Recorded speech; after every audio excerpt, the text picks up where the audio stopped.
For UPSC bye जकी में आपका स्वागत है।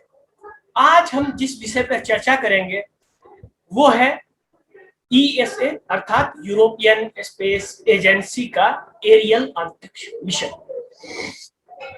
हम जानेंगे कि ये अंतरिक्ष मिशन है क्या और इसकी क्या महत्वता है और ये कब प्लान किया गया है।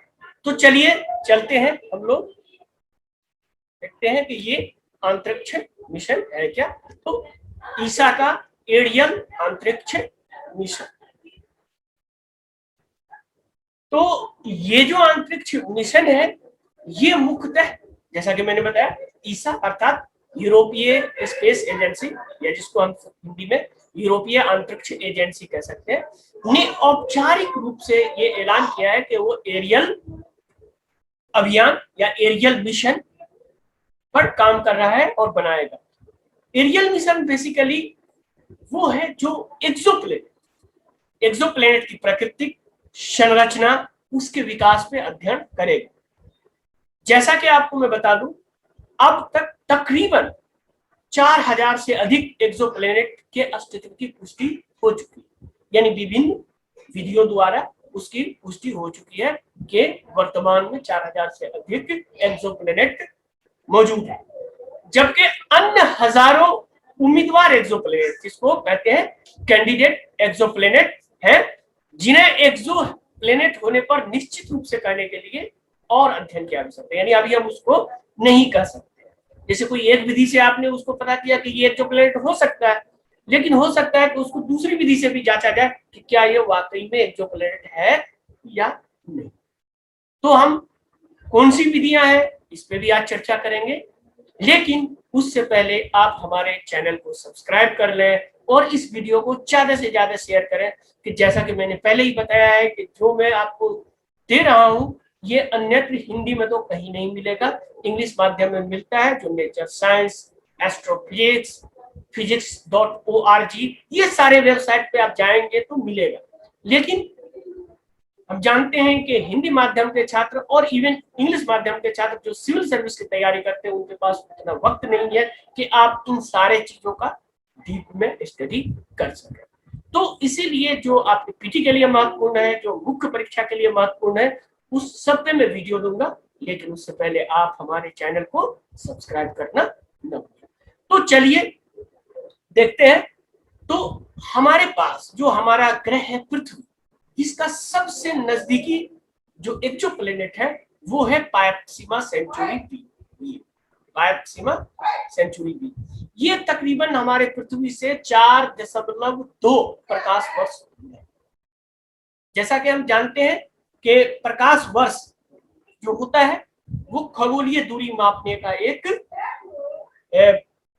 जरिया है, और आप लोगों ने कई जगह पढ़ा होगा, किसी से भी आप पूछें कि प्रकाश वर्ष अर्थात 1 सेकंड में 3 लाख किलोमीटर के आसपास वो दूरी तय करता है प्रकाश। तो अब सोचिए 1 वर्ष में प्रकाश कितनी दूरी तय करेगा, क्या आप लोगों को पता है? अगर नहीं पता है तो चलिए मैं आपको बता देता हूँ। यदि आपसे कोई पूछे कि आपने प्रकाश वर्ष कहा, 1 प्रकाश वर्ष दूर है, तो ये कितने दूर होता है, कितने किलोमीटर दूर होता है? यदि आपसे कोई पूछे तो आप उसे जवाब देंगे कि ये 9 ट्रिलियन किलोमीटर। आप कैलकुलेट करेंगे तो आपका जो कैलकुलेट करके जो योग आएगा वो होगा 9 ट्रिलियन किलोमीटर। तो इसको हमेशा याद रखें, ये आपको आगे भी प्राप्त है। तो चलिए, ये हमारा 4 प्रकाश वर्ष दूर है और ये पायरक्सीमा बी है। इसका मतलब है कि ये जो तारे की परिक्रमा कर रहा है उस परिक्रमा का करने वाले तारे का नाम पायरक्सीमा सेंचुरी। हम लोग जानते हैं हमारा सबसे नजदीकी तारा क्या है, सूर्य है। वो कितना दूर है हमसे? 8 मिनट की दूरी पे है प्रकाश से अगर नापे तो। उसी तरह सबसे नजदीकी तारा अगर आपसे कोई पूछे तो वो भी आप हमेशा ध्यान में रखिए, वो हमारा सबसे नजदीकी तारा क्या है, पायरक्सीमा सेंचुरी। और उसी के प्लैनेटरी सिस्टम जो है, यानी उसका जो ग्रह है जिस पायरक्सीमा सेंचुरी, उसी में पायरक्सीमा सेंचुरी बी जो है वो एक्सोप्लैनेट है। और इसमें सबसे खास बात है कि यह रहने योग्य क्षेत्र कोई भी एक्सोप्लेनेट का जो होता है उसको गोल्डी लॉक जोन कहते हैं, यानी हमारा पृथ्वी भी गोल्डी लॉक जोन में, ये भी हमेशा याद रखें गोल्डी लॉक जोन होता क्या। तो चलिए, इसका अर्थ है कि यहाँ तरल पानी हो सकता है। तो चलिए इसको थोड़ा सा हम लोग देख लेते हैं। पायरोक्सिमा सेंचुरी बी का ये फिगर है, आप ये फिगर है देख लीजिए। तो पायरोक्सिमा सेंचुरी जो है ये बेसिकली पास में ड्वेल स्टार सिस्टम है, यानी द्वितारक सिद्धांत जो बताया गया था पहले, तो ये दो तारों के बीच में, तो यहीं पे ये है आपका पायरोक्सिमा बी प्लेनेट। ये लगभग पृथ्वी के तरह का है और यहाँ पानी होने की संभावना है, यानी रहने योग्य ये हो सकता है। चलिए आगे। तो आखिर ये एक्सोप्लेनेट है क्या? जैसे हम लोग कहते हैं कि एक्सोप्लेनेट एक तो ग्रह है जो हमारा प्लेनेट, जो हमारा सोलर सिस्टम में है, मार्स से लेके आप नेपच्यून तक देख लो। उसी तरह से एक्सोप्लेनेट क्या है? तो बेसिकली एक्सोप्लेनेट जो हमारे सौर मंडल से बाहर के ग्रह होते हैं, यानी ये सूर्य के अलावा सूर्य की परिक्रमा जो नहीं करता हो और अन्य तारों की परिक्रमा करता हो, उसे एक्सोप्लेनेट कहते हैं। इसको एक्स्ट्रा सोलर प्लेनेट भी कहा है। दोनों चीज हमेशा याद रखिए, एक्सोप्लेनेट और एक्स्ट्रा सोलर प्लेनेट। एक्सोप्लेनेट का पता लगाना बहुत ही मुश्किल है, ये आसानी से आपको नहीं होगा, क्योंकि प्लेनेट हम लोग जानते हैं जो तारा होता है, जो जैसे हमारा सूर्य है उसमें स्वयं का लाइट होता है, लेकिन हमारी पृथ्वी ग्रह है लेकिन इसमें लाइट नहीं है। तो अगर आप तुलना करें सूर्य से और पृथ्वी की, तो पृथ्वी बहुत कम चमकदार है सूर्य के मुकाबले में। तो इसी तरह सितारों की तुलना में वो बहुत कम चमकीले होते हैं, जिससे वो परिक्रमा करते हैं, जैसे कि हमारा पृथ्वी सूर्य की परिक्रमा कर रहा है। तो इसीलिए उन्हें साधारण दूरबीन के उपयोग से नहीं देखा जा सकता है, वो देखना बहुत ही मुश्किल होता है। तो नासा के अनुसार केवल कुछ ही एक्सोप्लेनेट टेलीस्कोप का उपयोग करके देखा जा सकता है, बाकी को हम अप्रत्यक्ष तरीकों से, यानी जिसको अप्रत्यक्ष विधि हम कह सकते हैं, उसका उपयोग करके पता लगाया जाता है। तो चलिए देखते हैं ये अप्रत्यक्ष विधि है क्या। ठीक है,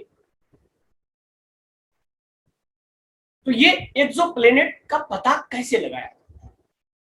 अभी हम आपको एक्सोप्लेनेट के बारे में ब्रीफ अर्थात संक्षिप्त बता रहे हैं। हमारा एक वीडियो और आएगा जो केवल और केवल एक्सोप्लेनेट पे समर्पित होगा। आप लोग जो भी एक्सोप्लेनेट के बारे में विशेष जानकारी चाहते हैं तो हमारे चैनल को सब्सक्राइब करें और हम उस वीडियो को लेके आएंगे, तो इस वीडियो को आप लोग जरूर शेयर और लाइक करेंगे। तो इन सब के लिए, इन विधियों के लिए कि कौन सी विधियां हैं, आप जाइए कहीं भी आप वीडियो सर्च कर लीजिए, आप कोचिंग में हो कहीं भी हो, एक्सोप्लेनेट कितनी विधि से लगाया जाता है, आपको दो विधि वहां लिखा मिलेगा। एक विधि में मिलेगा आपको रेडियल वेलोसिटी विधि, दूसरा मिलेगा ट्रांजिट विधि। आप कहीं भी देख लीजिए, कोई भी जीके में उठा के आप देख लीजिए, लेकिन यहाँ हम आपको बताने जा रहे हैं इसका पता लगाने के लिए 5 विधि होती है, ये आपको कहीं नहीं। इसीलिए इस तरह के वीडियो के लिए हमारे चैनल को आप सब्सक्राइब करें और बेल आइकन दबाना न भूलें। तो चलिए देखते हैं ये 5 विधियां कौन सा है। तो एक्सोप्लेनेट का पता लगाने का जो है निम्नलिखित विधियों से लगाया जाता है, इन निम्नलिखित 5 विधियों से। नंबर 1 रेडियल वेलोसिटी विधि। रेडियल वेलोसिटी में ये होता है जो तारे होते हैं उसके साइड में जो प्लेनेट उसका परिक्रमा करते हैं, सपोज कीजिए ये स्टार है और ये प्लेनेट है, ये इसकी परिक्रमा करते हैं, तो इसका जो वेव होता है जो उसका जिसपे वो तारे की परिक्रमा करते हैं, तो इस प्लेनेट के ग्रेविटी और उसके वजह से उसमें रिबल यानी कि कंपन पैदा होता है। उस कंपन के स्टडी से ये पता लगा लिया जाता है कि यहाँ एक्सोप्लेनेट है। तो नंबर 1 विधि है रेडियल वेलोसिटी। दूसरी विधि है डायरेक्ट इमेजिंग, यानी जो हाई रेजोल्यूशन का हमारा टेलीस्कोप है वो डायरेक्ट इमेजिंग करता है। कैसे डायरेक्ट इमेजिंग करता है कि ये स्टार है और ये प्लेनेट है और उस प्लेनेट के बीच में आके इसको पूरी तरह से वो प्लेनेट स्टार के बैकग्राउंड में आके उसको ब्लॉक कर लेता है, तो उसके लाइट पूरी तरह से थोड़ी देर के लिए समाप्त हो जाती है। उस इमेजिंग जैसे कि अब यहाँ से जिस तरह से हम देखते हैं कि यहाँ अपने लोग के यहाँ ग्रहण लगता है, उस तरह से उस इमेजिंग को पकड़ के वो डायरेक्ट इमेजिंग से पता चल जाता है कि ये एक्सोप्लैनेट है। तीसरी विधि जो है एस्ट्रोमेट्री विधि। इसमें क्या होता है कि जो तारे हैं उसके पास ये ग्रह है, उसका जो वबल होता है उससे ये तारा और ये तारा, मतलब इस तीनों से इसकी दूरी ये करके एस्ट्रोमेट्री गणना करके इसका पता लगा लिया जाता है। तो ये तीसरी विधि है एस्ट्रोमेट्री विधि। चौथी विधि जो है ग्रेविटेशनल माइक्रो लेंसिंग। अब ये विधि क्या होता है कि जैसा कि हम जानते हैं कि ग्रेविटी भी महत्वपूर्ण रोल अदा करती है। तो इस तारे से ग्रेविटेशनल वेव्स निकलता है, हम जानते हैं। अब यहाँ कोई प्लेनेट है, तो ये प्लेनेट जिस तरह से यहाँ था, ये वेव्स को डिस्टर्ब कर देता है। तो उस तरह से यहाँ जो डिस्टर्ब होता है उसकी गणना करके पता लगा लिया जाता है कि यहाँ कोई ना कोई एक्सोप्लैनेट है। तो इस विधि को कहते हैं ग्रेविटेशनल माइक्रो लेंसिंग विधि। और पांचवी और आखिरी विधि जो है वो सबसे ज्यादा उपयोग किए जाने वाला है वर्तमान में। जितने भी आप देखेंगे तो इसी विधि का उपयोग करके पता लगाया गया ये तकरीबन जो 4000 या जितने भी एक्सोप्लैनेट है और जितने भी कैंडिडेट्स एक्सोप्लैनेट है, इसी से विधि से और फिर बाकी विधियों से इसको तुलना करके कि इसका वेरीफाई किया जाता है कि वाकई है या नहीं है। तो पांचवी विधि है ट्रांजिट विधि या ट्रांजिट विधि है। तो इस विधि में होता क्या है कि ये जो हमारा स्टार है इसकी चमक है, ये चमक है। अब एक ये प्लेनेट इसके तरफ से इसकी परिक्रमा करता है, तो जैसे ही ये स्टार के पास आता है तो यहां से जो इसका चमक होगा वो थोड़ा सा कम जाएगा। तो उसको क्या होता है कि उसका एक ग्राफ होता है कि इसकी चमक और इसका, अब ऐसे है उसका चमक यहाँ कम गया, तो इससे पता चला कि यहाँ कोई ना कोई प्लेनेट है। अब प्लेनेट का आकार जितना बड़ा होगा उतना बड़ा यहाँ उसकी चमक कम होगी। तो अगर यहाँ से ट्रांजिट विधि में इतना, इसका मतलब ये छोटा ग्रह है, यहाँ ये है तो इसका मतलब बड़ा ग्रह है। इस तरह से ट्रांजिट विधि से पता लगाया जाता है। तो चलिए इसका हम पांचों विधि का आपको हम फिगर भी दिखा। तो ये है आपको रेडियल वेलोसिटी। अब ये जाएगा यहां से रेडियल वेलोसिटी, तो इसके ग्रेविटेशन में ये ऊपर नीचे होता रहता है। तो इससे ये पता लगा लिया जाता है कि ये एक्सोप्लैनेट यहां मौजूद है। तो इसको कहते हैं रेडियल वेलोसिटी। दूसरी विधि जो है, जो मैंने बताया आपको, जो ब्लॉक कर लिया जाता है डायरेक्ट इमेजिंग। तो डायरेक्ट इमेजिंग में यहाँ ये स्टार था, इसको ये ग्रह पूरी तरह से ब्लॉक कर दिया, तो इसको कहा गया डायरेक्ट इमेजिंग टेक्निक। उसी तरह से तीसरा जो है वो एस्ट्रोमेट्री है। अब यहाँ इसका ये प्लेनेट इसके घूम रहा है और इसके बीच में जो हलचल होता है उसको एस्ट्रोमेट्री विधि से ऑब्जर्वेशन किया जाता है, movement based on the other star, कि किस तरह से हो रहा है उसको पता लगा लिया जाता है। तीसरी विधि। चौथी विधि जो है वो आपको ग्रेविटेशनल माइक्रो लेंसिंग होता है। ये ग्रेविटेशनल वेव्स है। आप जानते हैं, आप लोग में से जिन्होंने एग्जाम दिया हुआ 2019-2020 में, तो ग्रेविटेशनल वेव्स और इससे संबंधित क्वेश्चन एक न एक आपके पास आता ही रहता है। तो इसीलिए आप अपने दोस्तों को भी बताएं, ये बिल्कुल पूरी तरह से मुफ्त है। हम जो आपको दे रहे हैं काफी मेहनत के साथ हम बना रहे हैं, आपको खुद लग रहा होगा और आप देख सकते हैं कि कितना इस पे काम किया गया है। तो चलिए, तो ये जैसा कि मैंने बताया, अब जैसे यहाँ देखिए तो यहाँ सीधा ग्रेविटेशनल वेव्स आ रहा है, लेकिन यहाँ जो है उस तरह से सीधा नहीं है, ये जो ग्रह है उसके कारण डिस्टर्ब हो रहा है। तो इस वजह से यहाँ इन सब का एनिमेशन के लिए, जैसा कि मैंने बताया कि विस्तृत रूप से मैं एक एक्सोप्लैनेट पे अलग वीडियो बनाऊंगा, तो उसके लिए आप लोग हमारे चैनल को सब्सक्राइब करें और उसको आप जरूर देखें। तो चलिए, तो इस तरह से ये जो हो गया वो ग्रेविटेशनल माइक्रो लेंसिंग विधि या टेक्निक से। और ये फाइनली जो हमने बताया ट्रांजिट विधि, तो ये जो है सो स्टार का जो है जो लाइट होता है वो यहाँ जो ब्राइटनेस है वो कम हो जाता है। अब ये देखिए लाइट है और टाइम है। अब यहाँ लाइट एकदम सीधा आ रहा था, यहाँ अचानक ऐसा हो गया। तो इस ग्राफ से ये पता लगा लिया जाता है कि ये इस तरह से। तो ये विधियां थी, आपको एक्सोप्लैनेट का पता कैसे लगाया जाता है, ये साधारण तरीके से नहीं लगता, इसकी विधियां काफी कॉम्प्लेक्स होती हैं। तो चलिए आगे चलते हैं। तो वैज्ञानिक ये सारी मेहनत क्यों करते हैं या एक्सोप्लैनेट का अध्ययन क्यों करते हैं, इसका क्या कारण? तो इसका कारण आप देखेंगे कि एक्सोप्लैनेट की खोज इस संभावना से प्रेरित है कि पृथ्वी के अलावा कहीं और हमारा जीवन मौजूद है, क्या कोई एलियंस है, क्या कोई हमसे विकसित सभ्यता है। भले ही इसके सबूत अभी नहीं मिले हैं, लेकिन वैज्ञानिकों का मानना है कि इसकी उत्तर का खोज कि हमारे जैसा कोई है क्या प्राणी अन्य ब्रह्मांड में। तो इसकी खोज से यह पता चलेगा कि मनुष्य कहाँ से आया था और हम कहाँ जा रहे हैं।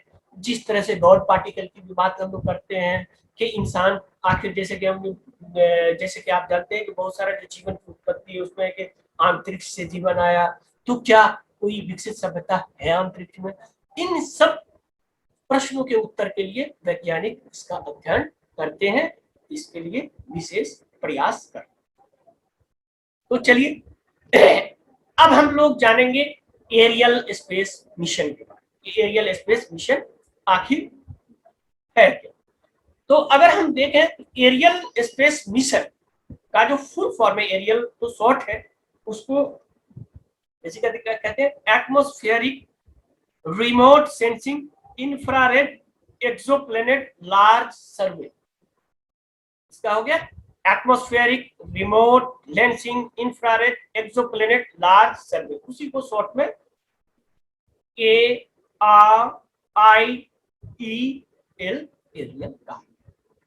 वैज्ञानिक इसको 2029 में लॉन्च करेंगे, अभी नहीं करेंगे, 2029 में करेंगे, योजना बना रहे हैं। और यह 4 साल की है, ये 29 से लेकर 33 तक में तकरीबन 1000 से अधिक एक्सोप्लैनेट का बड़े पैमाने पर सर्वेक्षण करेगा। उसमें देखेगा कि कहाँ पानी मौजूद है, कहाँ कौन से मेटल्स है, कहाँ रहने योग्य चीजें, तो इन सब का ये सर्वेक्षण करता है। तो चलिए ये एक छोटा सा एनिमेशन है, तो हम देखते हैं कि एरियल स्पेस मिशन आखिर काम कैसे करता है, कैसे इसका प्लान है। तो ये है आपका एरियल स्पेस मिशन। ये आपको अंतरिक्ष में जाएगा और अंतरिक्ष में चारों ओर ये पूरे स्काई का सर्वे करने की कोशिश करेगा, जिधर जाएगा उसको वो स्कैन किया जाएगा। तो ये देखिए इस तरह से।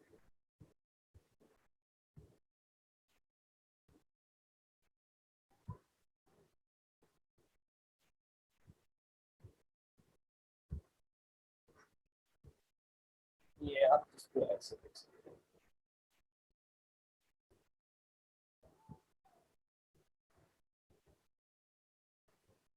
अब देखिए ये जो रेज आएगा, इस रेज को यहाँ ये नीचे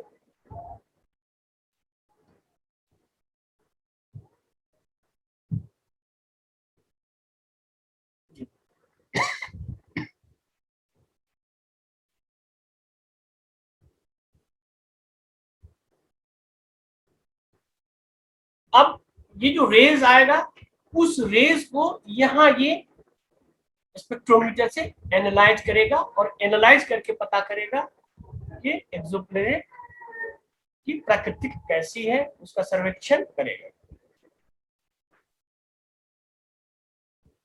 अब उससे ये पता लगेगा कि क्या ये प्लेनेट पूरी तरह से पानी में है या नेपच्यून लाइक है, या अर्थ के तरह से है, या सुपर अर्थ है। ये सब Earth, super Earth, Neptune like, hot Jupiter, ये सारा प्लेनेट एक्सोप्लैनेट के नाम होते हैं।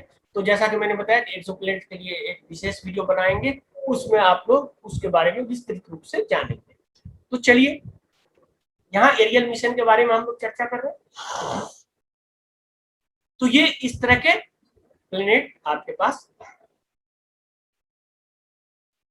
या फिर इस तरह से काफी टेरेस्ट्रियल होगा, गर्म हो सकता है, या इनिशियल स्टेज में कोई एक्सोप्लैनेट हो सकता है, जैसे कि हमारे पृथ्वी का इनिशियल स्टेज इसी तरह से था।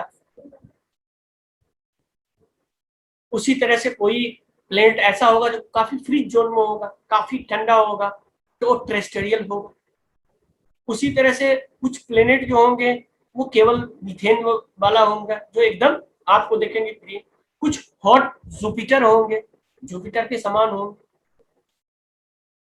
तो ये सारे एक्सोप्लेनेट आपको ये सारे इस सर्वेक्षण के दौरान बता जाएंगे। तो इसके बाद आगे हम लोग देखते हैं कि ये जैसे कुछ प्योर ब्लू प्लेनेट होगा जो पूरी तरह से, अब ये जो होता है, ये जो लाइट जो मैंने दिखाया आपको किस तरह से एनिमेशन में, एरियल मिशन में ये लाइट क्या, अब इस लाइट के आधार पे वैज्ञानिक ये पता लगाएंगे उसका एनालिसिस, इसमें कौन से मटेरियल है, या वाटर है या कोई गैस है। तो ये देखिए किस तरह से उसका एनालाइज करेंगे।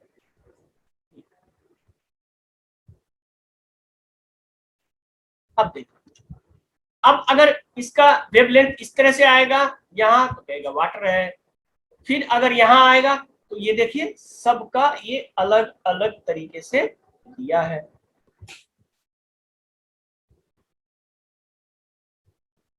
तो ये यहाँ आएगा तो कार्बन डाइऑक्साइड है, ये अमोनिया है, ये कार्बन मोनोऑक्साइड है। तो इस तरह वैज्ञानिक उसका स्टडी करके उस स्पेक्ट्रोमीटर का एनालिसिस करके पता लगाएगा कि कौन से मेटल है, उसके बाद फिर उसका विस्तृत रूप से अध्ययन किया जाए। तो चलिए ये एनिमेशन था, अब आगे हम लोग चलते हैं। तो ये 1000 एक्सोप्लैनेट, जिसमें आपको बताया कि जुपिटर जैसा गैस दानव से लेकर चट्टानी ग्रह तक होंगे, जो मैंने अभी फिगर में आपको दिखाया है वो सारी, और इसके गुणों के सूची के क्या क्या प्रॉपर्टीज है उसको संकलित किया जाएगा, एक लिस्ट बनाया जाएगा, और इससे ये पता चलेगा कि ग्रह निर्माण प्रणाली जो है वो कैसे विकसित हुआ, किस तरह से हमारी पृथ्वी बनी, इसको भी जानकारी, इसकी भी जानकारी हमें इससे मिलेगा और काफी मदद मिलेगा। तो बेसिकली ये जो होता है वो रासायनिक और तापीय संरचनाओं का मापन करता है। तो एरियल सैकड़ों एक्सोप्लैनेट की रासायनिक संरचना और तापीय संरचनाओं को मापने के लिए अपनी तरह का पहला मिशन है। ये भी हमेशा याद रखिए कि जो सिर्फ एक्सोप्लैनेट को समर्पित मिशन है वो अपनी तरह का ये पहला मिशन है, जिसमें उसका थर्मल यानी तापीय संरचना, थर्मल स्ट्रक्चर और केमिकल स्ट्रक्चर के बारे में वो पता लगाएगा। उसी तरह से आगे एरियल ईसा के कॉस्मिक विजन प्लान, ये भी हमेशा रखे, कभी आपसे यूपीएससी पूछ सकता है कॉस्मिक विजन प्लान किस एजेंसी का है, तो ये क्या है, ईसा का है, नासा का नहीं, यूरोपियन स्पेस। तो हमेशा कुछ कंफ्यूजिंग रहता है, वो आपको हमेशा ध्यान में और सीरियसनेस के साथ पढ़ना। जैसे कि मैंने शुरू में ही आपको बताया था कि करंट अफेयर से अवेयर रहिए और सिंसियर रहिए। अवेयरनेस और सिंसियरिटी आपको आराम से पीटी पास करा देगी। आपको एसएससी की तरफ भटकना और रखना नहीं, हमेशा अगर रखने के पीछे में रहेंगे, भटकेंगे तो कभी पीटी। तो ये हमेशा याद रखिए, आप सिंसियर रहें, अवेयर रहें, तो आपको डेफिनेटली आसानी से पीटी। तो इसमें प्रमुख सवालों का जवाब देने इसमें से है कि ग्रह के निर्माण की स्थिति और जीवन का उद्भव के लिए कौन कौन सी शर्तें, यानी कौन कौन सी शर्तें लागू होती है जिससे जीवन उत्पन्न हो सकता है। तो इसके बारे में ये स्टडी करेगा जो ईसा का एक कॉस्मिक विजन प्लान, ये सारी चीजें। चलिए अब आगे हम चलते हैं। जो हमारा आगे सेक्शन है यूपीएससी के लिए प्रश्न, ये खास करके जो हमारा सीरीज है वो 2021 यूपीएससी के विद्यार्थियों के लिए समर्पित है, और हम समझते हैं कि आप लोगों को डेफिनेटली इसमें से मदद मिलेगी। तो चलिए निम्नलिखित कथनों पर विचार करें। नंबर 1, केपलर 452b पृथ्वी के सबसे नजदीक एक्सोप्लैनेट है और यह 4 प्रकाश वर्ष दूर है, और यह अपने तारे के रहने योग्य अर्थात हैबिटेबल जोन, जो मैंने बताया गोल्डीलॉक्स जोन में स्थित है। नंबर 2, एक्सोप्लैनेट का पता लगाना आसान नहीं है, क्योंकि वो उन सितारों की तुलना में बहुत कम उज्जवल है अर्थात कम चमकीले हैं जिनकी वे परिक्रमा करते हैं। एरियल एक्सोप्लैनेट की रासायनिक संरचना और थर्मल संरचनाओं को मापने के लिए पहला मिशन है। उपरोक्त कथन कथनों में से कौन सा सही है? केवल एक और 3, 2 और 3, उपरोक्त सभी।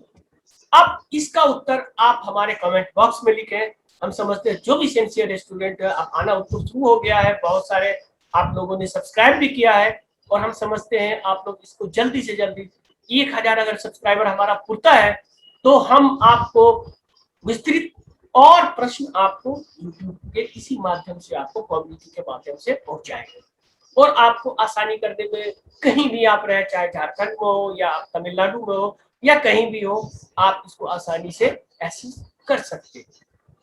तो चलिए, आप इसका उत्तर कमेंट बॉक्स में लिखिए और इस वीडियो को शेयर कीजिए और हमारे चैनल को सब्सक्राइब करना न भूलें। तो चलिए आगे चलते हैं। आगे है पिछले प्रश्न का उत्तर। तो पिछले प्रश्न का उत्तर है, निम्नलिखित पर विचार कीजिए। जैसा कि मैंने आपको बताया था, इंफ्रारेड इमेजिंग स्पेक्ट्रोमीटर। दूसरा है वाइड फील्ड एक्सरे स्पेक्ट्रोमीटर। तीसरा है इंफ्रारेड मल्टी ऑब्जेक्ट स्पेक्ट्रोमीटर। चौथा है वाइड फील्ड ऑप्टिकल स्पेक्ट्रोमीटर। पांचवा है रेडियो वेव्स इमेजिंग स्पेक्ट्रोमीटर या रेडियो तरंगे इमेजिंग स्पेक्ट्रोमीटर। तो आप देखिए, इसमें यह पूछा जा रहा है कि उपरोक्त में से कौन 3 प्रमुख उपकरण 30 मीटर टेलीस्कोप में सम्मिलित नहीं है, यानी कौन सा मेन जो 3 है वो सम्मिलित नहीं है। ये भी हमेशा 30 मीटर में सम्मिलित है। उपरोक्त में से कौन से 3 प्रमुख उपकरण 30 मीटर टेलीस्कोप में सम्मिलित है, यानी जो सम्मिलित है उसको आपको इसमें से छांटना है, इन 5 में से। तो इंफ्रारेड इमेजिंग स्पेक्ट्रोमीटर बिल्कुल सही है, ये था। वाइड फील्ड एक्सरे स्पेक्ट्रोमीटर नहीं। इंफ्रारेड मल्टी ऑब्जेक्ट स्पेक्ट्रोमीटर ये था। तीसरा है वाइड फील्ड ऑप्टिकल स्पेक्ट्रोमीटर, ये भी था। रेडियो तरंगे या रेडियो वेव इमेजिंग स्पेक्ट्रोमीटर नहीं था। अर्थात आप ये देखिए, एक्सरे वेव और रेडियो वेव्स जो था वो नहीं था। तो इसका उत्तर हो गया आपको 1, 3 और 4। तो अब देखिए क्या है हमारे चॉइस में, 1, 2, 3 तो ये गलत हो गया। 1, 3 और 4 ये बिल्कुल सही हो गया, जैसा कि मैंने बताया आपको। 2, 3 और 5 ये भी गलत। 1, 3 और 5 ये भी। तो आंसर आपका हो गया पी। तो आंसर हो गया आपका। तो चलिए फिर से एक नए वीडियो के साथ, नए प्रश्न के साथ आपके साथ हम उपस्थित होंगे। तब तक के लिए आप हमारे चैनल को सब्सक्राइब करें, शेयर करें, अपने दोस्तों को बताएं और बेल आइकन दबाना न भूलें। तो चलिए, हमारे वीडियो देखने के लिए आपको बहुत बहुत धन्यवाद।